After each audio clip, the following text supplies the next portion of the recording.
6 वर्षदेखि लुकाएर राखिएको चिकित्सा शिक्षा सम्बन्धी जाँचबुझ आयोग प्रतिवेदन सार्वजनिक। आयोगको सिफारिस तत्काल कार्यान्वयन गर्न शिक्षा मन्त्रीको निर्देशन।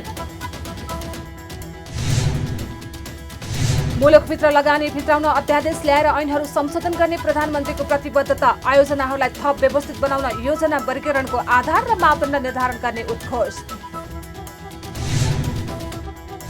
र सहकारीको छानबिन गर्न संसदीय समिति बनाउनु पर्ने प्रतिपक्षीको अडानका कारण आजको प्रतिनिधि सभाको बैठक पनि अवरुद्ध। राजनैतिक कुण्ठाको विषय नबनाउन सत्तारूढहरूको आग्रह।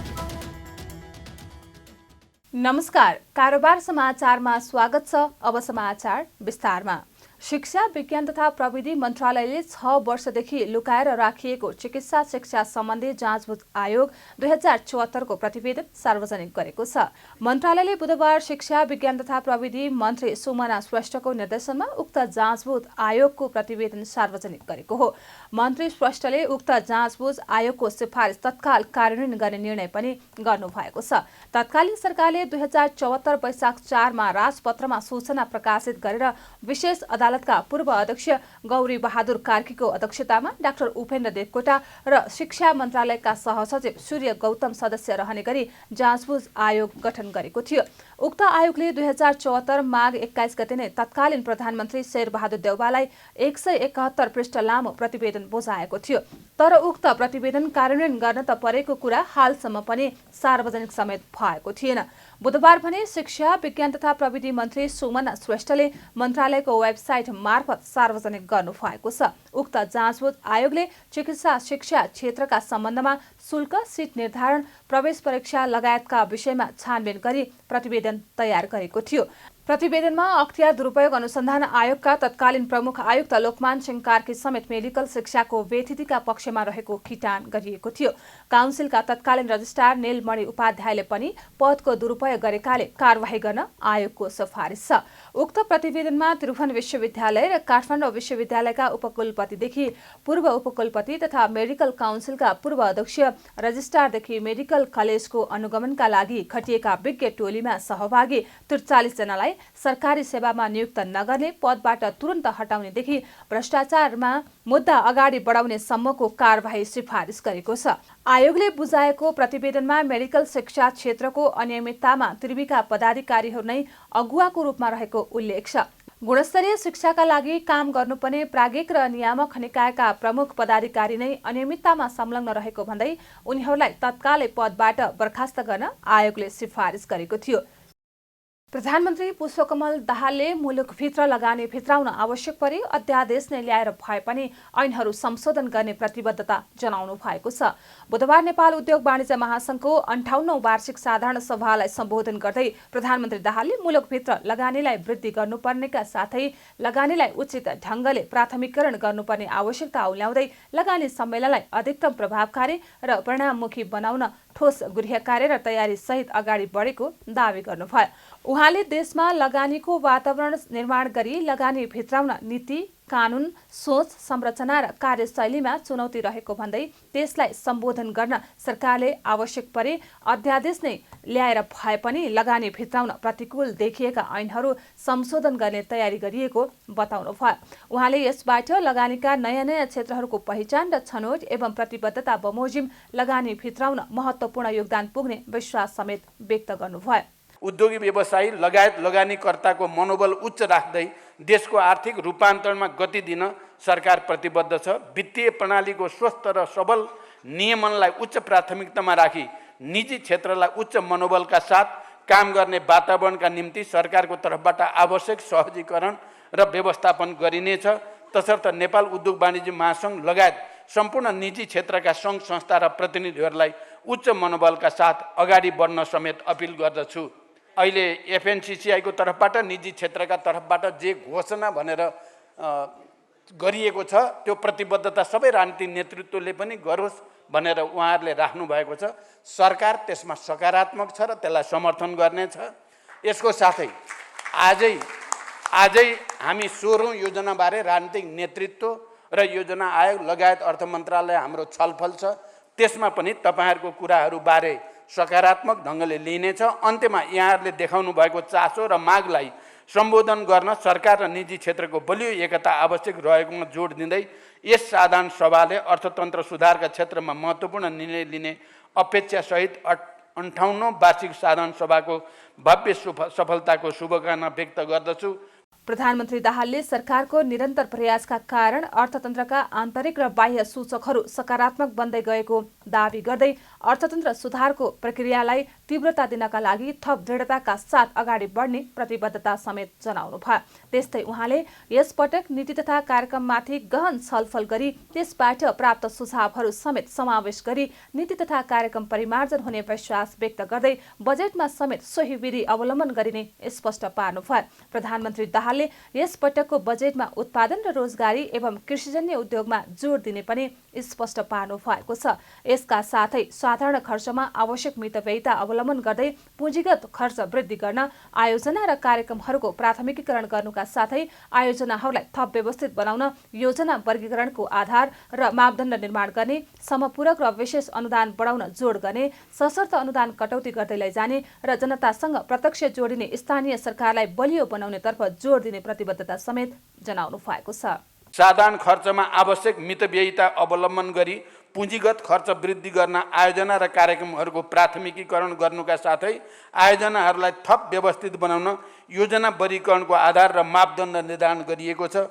समपूरक र विशेष अनुदान बढाउन जोड गर्ने, सशर्त अनुदान कटौती गर्दै लैजाने र जनतासँग प्रत्यक्ष जोडिने स्थानीय सरकारलाई बलियो बनाउनेतर्फ हाम्रो जोड रहेको छ। प्रधानमन्त्री दाहालले उद्योगी व्यवसायी लगायत लगानीकर्ताको मनोबल उच्च राख्दै देशको आर्थिक रूपान्तरणमा गति दिन सरकार प्रतिबद्ध रहेको बताउनु भएको छ। कार्यक्रममा पूर्व प्रधानमन्त्रीहरूले स्थिर राजनीति र ठोस आर्थिक नीति बिना देश बन्न नसक्ने भन्दै कृषि क्षेत्रको आधुनिकीकरण र कृषि क्षेत्रको विकासमा जोड दिन सरकारलाई सुझाव दिएका छन्। यस्तै कृषिलाई नेपालको अर्थतन्त्रको आधारशिलाको रूपमा अघि बढाउन आवश्यकता औल्याउँदै कृषकलाई प्रोत्साहन गर्ने गरी सरकारले नीति निर्माण गर्न सुझाव दिएका छन्। कृषि क्षेत्रलाई हामीले नेपालको सन्दर्भमा कुरा गर्ने हो भने नेपालको अर्थतन्त्रको आधारशिलाको रूपमा लिनुपर्छ। यो नेपालको अर्थतन्त्र, नेपाल कृषि क्षेत्र नेपालको अर्थतन्त्रको आधारशिला हो भने, फाउन्डेसन हो भने नेपालमा जल सम्पदाको कुनै कमी छैन। हाम्रो माटोलाई उर्वर बनाउन सकिन्छ। तर पनि हामी किन गर्न सकिरहेका छैनौँ? कृषि विश्वविद्यालय छ, कृषि कलेज छ, कृषि विज्ञहरू छन्, व्यवसायीहरू छन् भनेपछि समस्या कहाँ छ? भनेपछि कृषिलाई हामीले सबभन्दा पहिलो कुरा आत्मनिर्भर बनाउन चाहन्छौँ कि चाहँदैनौँ? सरकारले प्रष्ट रूपमा यसमा एउटा धारणा बनाउनु पर्छ। प्रधानमन्त्रीको धारणा प्रष्ट हुनु पर्यो, सत्ता सञ्चालन गर्ने पार्टीको धारणा प्रष्ट हुनु पर्यो, अर्थमन्त्रीको धारणा प्रष्ट हुनु पर्यो, अर्थ मन्त्रालयको धारणा प्रष्ट हुनु पर्यो। अर्थात् यी सबै क्षेत्रको एउटा धारणा हो भने त्यसपछि हामीले राज्यको पैसाको एउटा हिस्सा त्यसमा दिनुपर्छ। राजनीतिक लोकतान्त्रिक स्थिरता भएन भने आर्थिक विकास र समृद्धि हुँदैन। जुन हाम्रो अहिलेको कृषि प्रधान अर्थतन्त्र छ, 60% जनसङ्ख्या अहिले पनि कृषिमा आश्रित छन्। यसलाई चाहिँ हामीले यही रूपमा राखेर देश कहिले पनि विकास हुँदैन।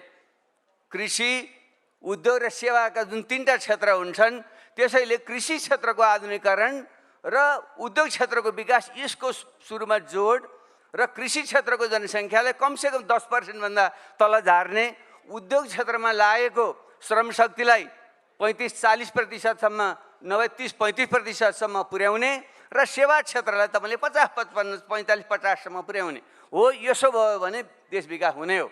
कार्यक्रममा नेपाल उद्योग वाणिज्य महासङ्घका अध्यक्ष चन्द्रप्रसाद ढकालले देश विकासका रणनीतिहरू बाहिरी प्रभाव भन्दा पनि माटो र परिस्थिति सुहाउँदो हुनुपर्ने भन्दै युवाहरूका सपना खाडीमा खेर जान दिनु नहुने जेखेर गर्नुभयो। उहाँले उद्यमीको मुहरलाई रुपैयाँ बनाउने अवसर दिए रित्तिएका पहाड र बस्तीको माटो हराभरा बन्न सक्ने भन्दै देश विकासका लागि निजी क्षेत्रलाई थप हौसला प्रदान गर्न आवश्यक रहेको पनि बताउनु भयो। उहाँले निजी क्षेत्र विकास र समृद्धिको नेतृत्व लिन तयार रहेको भन्दै सरकारलाई वातावरण मिलाइदिन आग्रह समेत गर्नुभयो। उद्योगी व्यवसायीहरूले सरकारले भ्रमण दशक घोषणा गरेर बिर्सिएको महसुस भएको बताएका छन्। नेपाल उद्योग परिसंघको पर्यटन समितिले काठमाडौँमा आयोजना गरेको अन्तर्राष्ट्रिय सम्बन्ध र पर्यटन समिति संघको अन्तर्क्रियामा नेपाल उद्योग परिसंघका अध्यक्ष राजेश कुमार अग्रवालले यस्तो बताउनु भएको हो। उहाँले उपयुक्त पूर्वाधारहरू, सडक र हवाईको निर्माणपछि मात्र स्पष्ट योजना र तयारीका साथ भ्रमण वर्ष मनाउने तयारी गर्नुपर्ने आवश्यकता रहेको बताउनु भयो। उहाँले सरकारले चालू आर्थिक वर्षको बजेट मार्फत हवाई टिकटमा लगाइएको भ्याट आगामी आर्थिक विधेयकबाट हटाउनुपर्ने माग पनि गर्नुभयो। उहाँले सरकारले पर्यटन उद्योगलाई उच्च प्राथमिकतामा राखेर काम गर्दा अहिलेको भन्दा दोब्बर पर्यटक नेपाल भित्रिने दावी गर्दै नेपाल वायु सेवा निगम प्रतिस्पर्धी बनाउनु पर्नेमा समेत जोड दिनुभयो। युरोपेली देशसँगको सिधा हवाई सम्पर्कलाई यथाशीघ्र जोड्न सके पर्यटन आवागमनमा उल्लेख्य वृद्धि हुने अपेक्षा समेत रहेको बताउनुभयो। सरकारले पर्यटन उद्योगलाई उच्च प्राथमिकतामा राख्ने र सोही अनुरूप काम गर्ने हो भने हाल जति पर्यटक भित्रिरहेका छन् छोटो समयमा नि दोब्बर भित्र्याउन सक्छौँ। मान्यज्यूहरू, एकमात्र राष्ट्रिय ध्वजवाहक नेपाल वायु सेवा निगम प्रतिस्पर्धी बन्नै नसकिरहेको छैन। त्यहाँभित्र सधैँ समस्या आइरहेको देखिन्छ। नेपाल वायु सेवा निगम बलियो नहुँदा विदेशी विमान कम्पनीहरूले लाभ लिइरहेका छन्, तर पर्यटकका लागि नेपाल गन्तव्य महँगो बनिरहेको छ। राष्ट्रिय ध्वजवाहकलाई बलियो बनाउन निगमको सुधार तथा विस्तार गर्दै अन्तर्राष्ट्रिय बजारमा प्रतिस्पर्धी बनाउन रणनीतिक साझेदार भित्राउन अति आवश्यक छ। युरोपका पर्यटक धेरै खर्च गर्ने मध्येमा पर्छन्।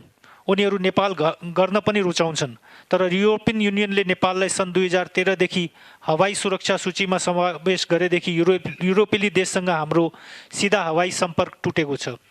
यसलाई सकेसम्म छिट्टो हटाउन हामीले ठोस पहल गर्न जरुरी छ। कार्यक्रममा संस्कृति, पर्यटन तथा नागरिक उड्डयन मन्त्री हित बहादुर तामाङले विदेशी लगानीकर्ताहरूलाई नेपालको पर्यटन क्षेत्रमा लगानी गर्न उद्योगी व्यवसायहरूले जोड दिनुपर्ने आवश्यकता रहेको बताउनु भएको छ। उहाँले वैशाख तेस्रो हप्तामा हुने लगानी सम्मेलनलाई सफल बनाउन उद्योगी व्यवसायहरूको भूमिका महत्त्वपूर्ण हुने र अन्तर्राष्ट्रिय स्तरका लगानीकर्ताहरूलाई आह्वान गर्न आग्रह समेत गर्नुभयो। मन्त्री तामाङले नेपालको सापेक्षतामा अन्तर्राष्ट्रिय विमानस्थल पर्याप्त रहेको तर नियमित उडान गर्न सक्नुपर्नेमा पनि जोड दिनुभयो।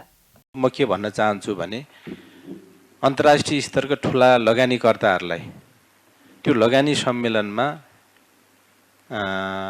भित्र्याउन र त्यो लगानी सम्मेलन सफल पार्नको निमित्त पनि यहाँहरूले महत्त्वपूर्ण भूमिका निर्वाह गर्नुपर्छ भन्ने मलाई लागिरहेको छ। र हामीले खास गरिकन यो हाम्रो पर्यटन क्षेत्रमै यो लगानी भित्र्याउँदाखेरि पनि ठुला अन्तर्राष्ट्रिय स्तरका ठुला लगानीकर्ताहरूलाई भित्र्याउँदाखेरि पनि यो पर्यटन क्षेत्रमै भित्र्याउन सक्यौँ भने अझ हामीले जुन खालको समस्या र अभावको महसुस गरिरहेका छौँ त्यसको हल गर्नको निमित्त त्यसले सहयोग पुर्याउँछ भन्ने लाग्छ। कार्यक्रममा सहभागी सांसदहरूले नेपालमा भित्रिने विदेशी पर्यटकहरूको तथ्याङ्क एउटै हुन नसक्दा नीति नियम बनाउन समस्या भइरहेको भन्दै सही तथ्याङ्क प्रस्तुत गरेर मात्र नीति निर्माणमा सहयोग पुग्ने विश्वास व्यक्त गरेका छन्। उनीहरूले व्यवसायहरूको लगानी सुरक्षित गर्न आवश्यक ऐन कानूनहरू निर्माणमा प्राथमिकता दिन पनि सरकारलाई सुझाव दिएका छन्।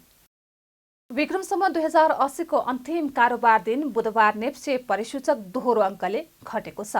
अघिल्लो कारोबारको दिन अर्थात् मंगलबार 9.19 अङ्कले बढेको नेप्से परिसूचक यस दिन 10.71 अङ्कले घटेर बन्द भएको हो। नेप्से परिसूचक अघिल्लो दिनको तुलनामा 0.52 अङ्कले घटेर 2025.30 अङ्कमा झरेको छ। यस दिन उत्पादनमूलक बाहेकका सबै समूहले समग्र परिसूचक घटेको हो। वित्त समूहको परिसूचक 2.5%ले घट्दा विकास बैंक, होटल र पर्यटन, जीवन बीमा र लघुवित्त समूहको परिसूचक 1% भन्दा धेरैले घटेको छ। बाँकी घटेका सबै समूहको परिसूचक 1% भन्दा कमले मात्रै घटेको हो। आज घटेको बजारमा कारोबार रकम पनि घटेको छ। दिनभर कुल 308 कम्पनीको 86,96,000 किता शेयर 3 अर्ब 48 करोड रुपैयाँ बराबरमा किनबेच भएको छ। अघिल्लो दिन 97,89,000 किता शेयर 4 अर्ब 14 करोड 37 लाख रुपैयाँ बराबरमा किनबेच भएको थियो। आज मंगलबारको तुलनामा कारोबार रकममा 65 करोड 81 लाख रुपैयाँले कमी आएको हो। आज नेप्से परिसूचक र कारोबार रकम दुवै घटेको दिन माण्डु हाइड्रो पावरको शेयर मूल्य सर्किट लेभलमा बढेको छ भने सिंगटी हाइड्रो एनर्जी र विन नेपाल लघुवित्त पल्लवी तेल संस्थाको सेयर मूल्य 10% घटेर नकारात्मक सर्किट लागेको छ। कारोबार रकमका आधारमा आज हिमालयन पुनर्विमा लिमिटेड अग्रस्थानमा रहेको छ। कम्पनीको 12 करोड 54 लाख रुपैयाँ बराबरको सेयर किनबेच भएको हो। बुधबार पनि सुनको मूल्य बढेको छ। बुधबार स्थानीय बजारमा छापावाला सुन प्रतितोला 500 रुपैयाँ बढेको हो। अघिल्लो दिन प्रतितोला 1,36,300 रुपैयाँमा कारोबार भएको छापावाला सुन आज 1,36,800 रुपैयाँमा कायम भएको छ। यो मूल्य अहिलेसम्मकै उच्च हो। दैनिक मूल्य बढिरहँदा उच्च रेकर्ड पनि रहेको छ। आज चाँदीको मूल्यले पनि नयाँ रेकर्ड बनाएको छ। चाँदी प्रतितोला 1,700 रुपैयाँ पुगेको छ। अघिल्लो दिनको तुलनामा चाँदी तोलामा 15 रुपैयाँले बढेको हो। प्रतिनिधि सभाको बुधबारको बैठक पनि अवरुद्ध भएको छ। सहकारी घोटालाको छानबिन गर्नका लागि संसदीय समिति बनाउनु पर्ने माग गर्दै प्रमुख प्रतिपक्षी दल नेपाली कांग्रेस सहित अन्य प्रतिपक्षी दलहरू राष्ट्रिय प्रजातन्त्र पार्टी र लोकतान्त्रिक समाजवादी पार्टीका विरोधका कारण प्रतिनिधि सभाको बुधबारको बैठक पनि अवरुद्ध भएको हो। बैठक अवरोधपछि सभामुख देवराज घिमिरेले वैशाख 2 गतेसम्मका लागि स्थगित भएको घोषणा गर्नुभयो। यसअघि बैठकको सुरुमै उभिएर विरोध जनाउँदै कांग्रेसले सहकारी घोटालाको छानबिन गर्नका लागि संसदीय समिति बनाउनु पर्ने माग गरेको थियो।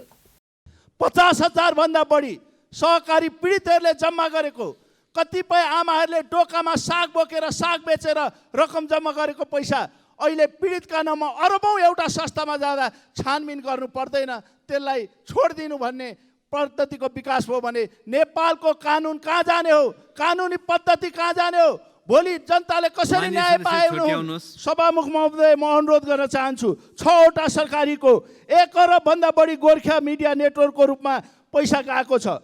त्यो पैसा लाने मान्छेलाई दण्ड हुन्छ कि न्याय हुन्छ?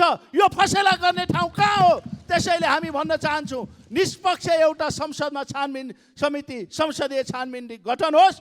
फसेला सुनाउने अधिकार सरकारलाई छैन। निष्पक्ष यो संसदको छानबिन समितिले जे निर्णय गर्छ त्यसमा म तयार छु भनेर प्रस्तुत हुने वातावरण गरियोस्।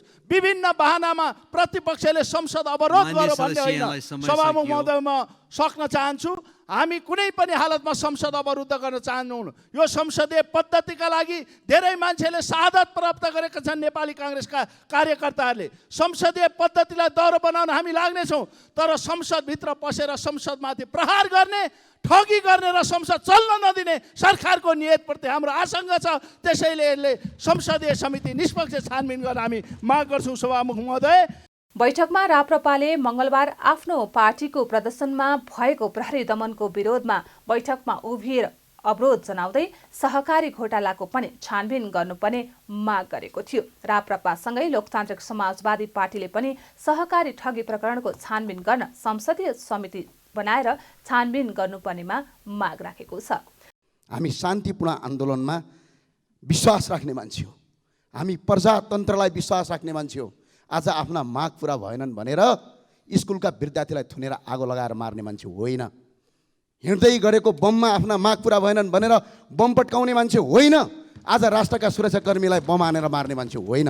त्यही भएर सम्माननीय सभामुख महोदय, अहिले गृहमन्त्रीले गरेको हिजोको कदमको घोर भर्त्सना गर्छौँ। पहिला भन्ने गर्थे भुप्पु मायालु भन्थे हो, त्यस्तै हेर्नुहोस्, जब मान्छे सकिने बेला आफ्नो घरमा आगो लगाउँछ। हिजो काँध थप्नेलाई आज तपाईँले पिट्नु भएको छ। त्यो भएको कारणले गर्दा राष्ट्रिय प्रजातन्त्र पार्टीले पटक पटक उठाउँदै गरेको छ। सम्माननीय सभामध्ये 2047 सालदेखिका फाइलहरू खोलौँ, आयोग बनाऊ भन्नुभएको छ। यहाँ मैले हेरेँ मान्यज्यूहरूको खोलौँ भन्नुहुन्छ। किन खोलौँ भन्ने? चाबी तपाईँहरूको हातमा छ, सबै तपाईँहरूको हातमा छ। आजै अहिल्यै खोलौँ, ल सुरु गरिहालौँ न त। किन टाढा जाने? यहाँ आएर बोल्नु पर्दैन मिडियामा खिच्ला भनेर। चाबी तपाईँहरूको हातमा छ, खोलिदिइहालौँ न। सभामुख महोदय,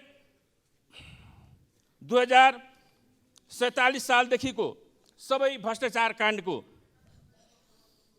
फाइलहरू खोलियोस् भन्ने नेपाली कांग्रेसको पार्टीले सार्वजनिक महत्त्व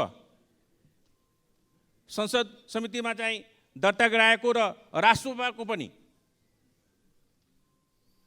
सो सबै काण्डको बारेमा छानबिन समिति गठन गरियोस् भन्ने माग रहेकोमा हाम्रो पार्टी लोकतान्त्रिक समाजवादी पार्टीको पनि सो माग रहेको म जानकारी गराउँदछु। यता बैठकमा सत्तारूढ दलका सांसदहरूले भने सहकारी ठगी प्रकरणको विषयलाई राजनीतिक कुण्ठाको विषय नबनाउन आग्रह गरेका छन्। उनीहरूले सहकारी लगायतका सबै भ्रष्टाचारको अनुसन्धानका लागि तयार हुन पनि सबै राजनीतिक दलहरूलाई अनुरोध गरेका थिए। सत्तारूढ दलका सांसदहरूले नेपाली कांग्रेसले सहकारीको विषयलाई लिएर उपप्रधानमन्त्री तथा गृहमन्त्री रवि लामिछानेलाई खेद्नु उचित नभएको जिकिर गर्दै सहकारीको विषयलाई सत्ता दाउपेचको विषय नबनाउन समेत आग्रह गरेका छन्।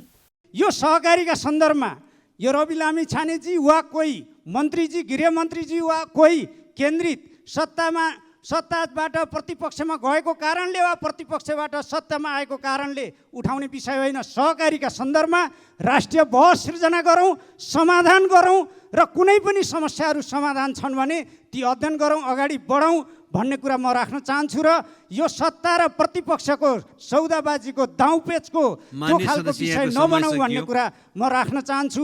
प्रमुख प्रतिपक्ष र सबैलाई के अपिल गर्न चाहन्छु भने अमुक रूपमा कोही व्यक्ति विशेषलाई खुइलाउने तत्काल यसलाई कुनै रियाक्टको विषय बनाउने भन्दा पनि हामी जिम्मेवार ढङ्गले बल्ल यो 15 महिना जारी रहिराखेको संसदमा मुस्किलले 3वटा मात्रै विधेयकहरू हामीले पास गर्यौँ, कानुनहरू निर्माण गर्यौँ। ज्यादै महत्त्वपूर्ण कानुनहरू अहिले हाम्रो पाइपलाइनमा छ। त्यसैले यो कुनै न रूपमा हामीले अहिले यो कानुन निर्माण गर्ने अधिवेशन समेत भएको हुनाले यसलाई हामीले गत्यावरोध नबनाइकन संसदलाई बन्धक नबनाएर अगाडि लैजानु पर्दछ। जहाँसम्म उठेका विषयहरू छन् सहकारीका पीडितहरूले न्याय पाउनु पर्दछ, त्यो कुरामा हामी कोही अस्पष्ट छैनौँ। तर न्याय पाउनु पर्दछ भनेर हामीले अहिले तत्काल रियाक्ट गर्ने सत्ताको दाउपचको बहस र मन्थनको विषय संसदलाई बनाइदिनु हुँदैन। यो सदनको नियमावलीको पृष्ठ 11 र पृष्ठ 12 मा खुलस्त रूपमा लेखिएको छ कि यो सदनमा बोल्न पाउनुपर्छ र अर्को कुरा कि यो सदनमा निराधार कुनै व्यक्तिप्रति पटक पटक निराधार लान्छनाहरू लगाउन पाउँदैन भनेर कानुनले कुनै निर्णय दिइसकेको छैन। सुरक्षा निकायले आफ्नो सूचना दिइसक्यो। देशको सम्माननीय प्रधानमन्त्रीज्यूले सदनमा आएर आफ्नो अभिव्यक्ति दिइसक्नुभयो, आफ्नो धारणा दिइसक्नुभयो। त्यो चौकीमा कसैले गएर दिएको एउटा उजुरी हो जुन दर्ता भएको छैन। त्यहाँ आफ्नो प्रायोजित केही पत्रकारहरूलाई लेख्न लगाइएको सूचना मात्र हो, त्यसमा प्रश्न छ, निष्कर्ष छैन। तर त्यसको आधारमा पटक पटक कुनै एउटा व्यक्तिप्रति गरिएको प्रहारप्रति पनि हाम्रो आपत्ति छ। आउनुहोस् कानुनी रूपमा जाउँ, आउनुहोस् प्रक्रियागत रूपमा जाउँ। कति कुण्ठा पालेर बस्नुहुन्छ? यसैले यस्तो राजनीति नगरौँ। यता सत्तारूढ नेकपा एकीकृत समाजवादीले भने संसदीय छानबिन समिति बनाउनु पर्ने पक्षमा देखिएको छ। संसदभित्र केही दिनदेखि प्रमुख प्रतिपक्षले सहकारीको ठगी प्रकरणका सम्बन्धमा छानबिनको माग लिएर संसदको बैठक अवरोध गरिरहेको छ। प्रमुख प्रतिपक्षको मागलाई ध्यान दिएर सार्थक वार्ता गरी संसदको यो गतिरोध अन्त्य गर्न म सभामुख मार्फत सरकारलाई ध्यान आकर्षण गराउन चाहन्छु। सहकारीको ठगीको छानबिन र भ्रष्टाचारको छानबिन गर्ने कुरा जोडदार उठिरहेको बेला यहाँ 2047 सालदेखिकै भ्रष्टाचारको छानबिन गर्ने कुरो पनि आयो। नेपाल कम्युनिस्ट पार्टी एकीकृत समाजवादी पार्टीकै तर्फबाट पनि म के भन्न चाहन्छु भने ठिक छ 47 सालदेखिकै यो भ्रष्टाचारको छानबिनको काम गरौँ र दोषीहरूलाई कारबाही गर्ने कुरामा ध्यान दिने गरी कारबाही गर्ने गरी छानबिन गरौँ, उम्काउने गरी होइन। बैठकमा बोल्ने अधिकांश पार्टीका सांसदहरूले 2047 सालदेखिकै भ्रष्टाचारहरूको छानबिन गर्नुपर्ने माग गरेका छन्। राष्ट्रिय सभाको उपाध्यक्षमा बिमला घिमिरे निर्वाचित हुनु भएको छ। बुधबार भएको निर्वाचनमा नेकपा एमालेका सांसद घिमिरेलाई राष्ट्रिय सभाको उपाध्यक्षमा निर्वाचित गरियोस् भन्ने प्रस्तावको पक्षमा अर्थात् हुन्छ भन्ने पक्षमा 39 मत र विपक्षमा अर्थात् हुन्न भन्नेमा 16 मत प्राप्त भएको हो। मतदानमा कुल सहभागी 55 जना सांसदहरू रहेका थिए। घिमिरे एमाले, नेकपा माओवादी केन्द्र, नेकपा एकीकृत समाजवादी लगायतका सत्तारूढ दलहरूको साझा उम्मेद्वार बन्नु भएको थियो। गत चैत 15 गते तत्कालीन उपाध्यक्ष उर्मिला अर्यालले पदबाट राजीनामा दिएपछि सो पद रिक्त भएको थियो। 2047 सालमा अखिल नेपाल महिला संघ कोपवा गाउँ समिति सहसचिवबाट राजनीतिक र सांगठनिक यात्राको सुरुवात गर्नुभएकी घिमिरे लुम्बिनी प्रदेशको तर्फबाट राष्ट्रिय सभामा निर्वाचित हुनुभएको हो। राष्ट्रिय स्वास्थ्य तथा जनसङ्ख्या वैज्ञानिकहरूको सम्मेलनको 10औं संस्करण काठमाडौँमा सुरु भएको छ। नेपाल स्वास्थ्य अनुसन्धान परिषदको आयोजनामा बुधबारदेखि काठमाडौँमा 3 दिने राष्ट्रिय स्वास्थ्य तथा जनसङ्ख्या वैज्ञानिकहरूको सम्मेलनको 10औं संस्करण सुरु भएको हो। दिगो विकासका लक्ष्यहरू प्राप्तिका लागि स्वास्थ्य र जनसङ्ख्या सम्बन्धी अनुसन्धान र नवप्रवर्तन भन्ने नाराका साथ आयोजना भएको सम्मेलनको राष्ट्रपति रामचन्द्र पौडेलले उद्घाटन गर्नुभयो। सम्मेलनको उद्घाटन गर्दै राष्ट्रपति पौडेलले स्वास्थ्य सेवामा सबै नागरिकको पहुँच पुर्याउन सरकार गम्भीर हुनुपर्ने बताउनु भएको छ। उहाँले संविधानले प्रत्येक नागरिकको पहुँचमा आधारभूत स्वास्थ्य र सेवा पुग्ने व्यवस्था गर्नका लागि प्राथमिकता दिएको बताउँदै संविधानको प्राथमिकतालाई कार्यान्वयनमा ल्याउनेतर्फ सरकारको ध्यान आकर्षण गराउनु भएको छ। उहाँले स्वास्थ्य अनुसन्धानमा लगानी बढाउन र नवप्रवर्तनलाई प्रोत्साहित गर्न पनि सरकारलाई सुझाव दिनुभयो।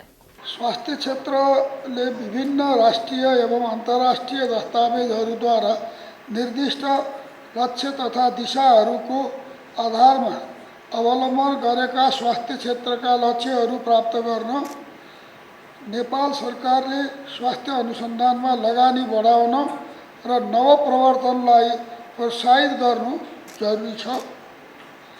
साथै अनुसन्धानका निष्कर्षलाई व्यवहारिक समाधानमा रूपान्तरण गर्न शैक्षिक संस्था, उद्योग र सरकार बीचको सहकार्यलाई पनि बढावा दिनुपर्छ भन्ने मलाई लाग्छ। परिषदले नेपालमा विश्वव्यापी महामारीको रूपमा फैलिएको कोभिड-19 को बारेमा विभिन्न वैज्ञानिक अध्ययन अनुसन्धान गरी यस महामारीको रोकथाम तथा नियन्त्रणमा खेलेको भूमिका प्रशंसनीय छ। विशेषतः परिषदले नसर्ने रोग, मानसिक स्वास्थ्य तथा जलवायु परिवर्तन र स्वास्थ्य क्षेत्रमा गरेका अध्ययन तथा अनुसन्धानले राष्ट्रिय स्वास्थ्य नीति, रणनीति तथा कार्ययोजना बनाउन योगदान पुर्याएको छ। राष्ट्रपति पौडेलले स्वास्थ्य क्षेत्रलाई आधुनिक, विकसित, सहज र सर्वसुलभ बनाउन, स्पष्ट, वस्तुनिष्ठ बनाउन जरुरी रहेको जिकिर पनि गर्नुभएको छ। कार्यक्रमको अवसरमा उपप्रधानमन्त्री एवं स्वास्थ्य तथा जनसङ्ख्या मन्त्री उपेन्द्र यादवले स्वास्थ्य अनुसन्धानले महत्त्वपूर्ण तथ्य प्रमाणका आधारमा विश्वव्यापी स्वास्थ्य चुनौतीहरूको सामना गर्दै दिगो विकासका लक्ष्य प्राप्ति गर्न सम्मेलन मार्गदर्शक बन्ने बताउनुभयो। उहाँले अनुसन्धानले दिगो विकास लक्ष्यको मूल सिद्धान्त अनुरूप स्वास्थ्य क्षेत्रमा विद्यमान असमानताहरूलाई सम्बोधन गर्दै समताको प्रवर्धन गर्न महत्त्वपूर्ण भूमिका खेल्ने पनि बताउनुभयो। स्वास्थ्य क्षेत्रमा तथ्यपरक नीति निर्माण गर्न र दिगो विकासका लक्ष्यहरू हासिल गर्न अनुसन्धानको महत्त्वपूर्ण भूमिका रहेको कुरा सर्वविदितै छ। स्वास्थ्य अनुसन्धानले महत्त्वपूर्ण तथ्य प्रमाणका आधारमा विश्वव्यापी स्वास्थ्य चुनौतीहरूको सामना गर्दै दिगो विकासका लक्ष्य प्राप्ति गर्न हाम्रा प्रयासहरूलाई मार्गदर्शन गर्दछ। स्वास्थ्य अनुसन्धानले हामीलाई उदयमान स्वास्थ्य क्षेत्रका नयाँ प्रवृत्ति र समस्याहरू पहिचान गरी समयमै सम्भावित विकल्पहरूको आंकलन गर्न सक्षम बनाउँदछ। साथसाथै अनुसन्धानले दिगो विकास लक्ष्यको मूल सिद्धान्त अनुरूप स्वास्थ्य क्षेत्रमा विद्यमान असमानताहरूलाई सम्बोधन गर्दै समताको प्रवर्धन गर्न महत्त्वपूर्ण भूमिका खेल्दछ। सम्मेलनमा 75 वटा अनुसन्धानमूलक पेपरहरूको मौखिक तथा 263 वटा पोस्टरको प्रस्तुतिकरण हुनेछ। सम्मेलनमा नेपाल सहित भारत, स्विजरल्यान्ड, बेलायत, अस्ट्रेलिया, संयुक्त राज्य अमेरिका लगायत करिब 1000 भन्दा बढी स्वास्थ्य तथा जनसङ्ख्या क्षेत्रका अनुसन्धानकर्ता र अध्येताहरूको पनि सहभागिता रहेको छ। कारोबार समाचारमा अब सुन चाँदी र विदेशी विनिमय दर सम्बन्धी जानकारी।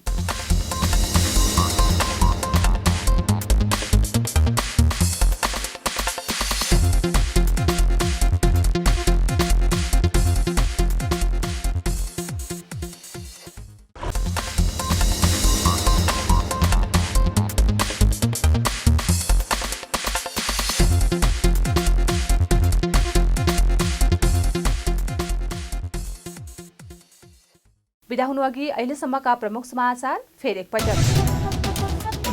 6 वर्षदेखि लुकाएर राखिएको चिकित्सा शिक्षा सम्बन्धी जाँचबुझ आयोग प्रतिवेदन सार्वजनिक। आयोगको सिफारिस तत्काल कार्यान्वयन गर्न शिक्षा मन्त्रीको निर्देशन।